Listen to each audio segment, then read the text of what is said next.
One day, you're walking home from school, preparing for your physics test, when all of a sudden you notice on the ground that there's a water balloon splat in the sand.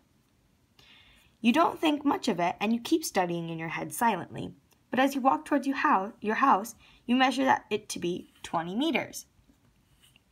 And you think, this is a perfect opportunity for me to practice my physics and answer the question, how fast was the water balloon thrown?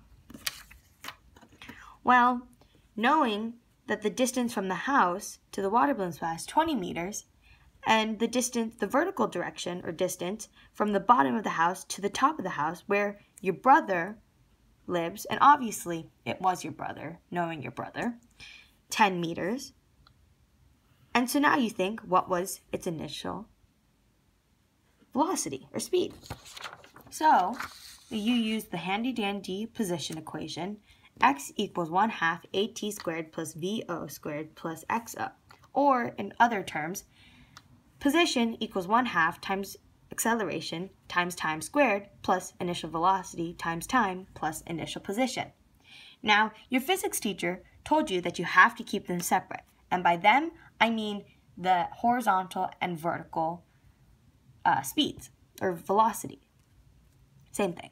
So, plugging in from the information we have, I know that the x is going to be negative 10 meters because we're trying to find the time it takes to hit the bottom. So negative 10 times 1/2 or equals 1/2 times negative 10 meters per second, or negative acceleration because we're losing acceleration, or not losing acceleration, but we're going down, so negative, times time squared plus 0 for the initial velocity times time, and x, or initial position.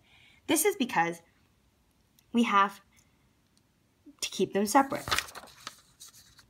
So to solve this, I'm going to start out by simplifying. Negative 10 meters equals 1/2 negative 10 meters per second squared times time.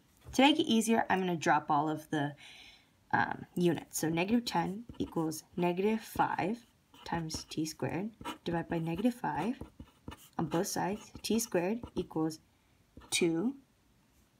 And then the square root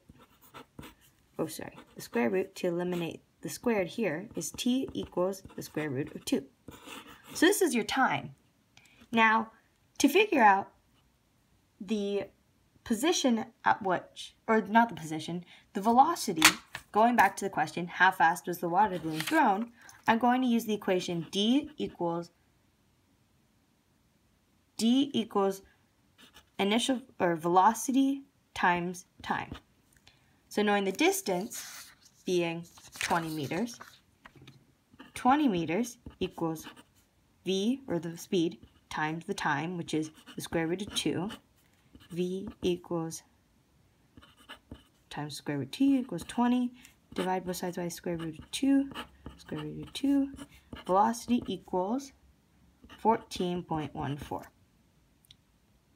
So, I know that the initial speed was 14.14 meters per second. Ta-da! And that's how you answer, how fast was the water balloon thrown?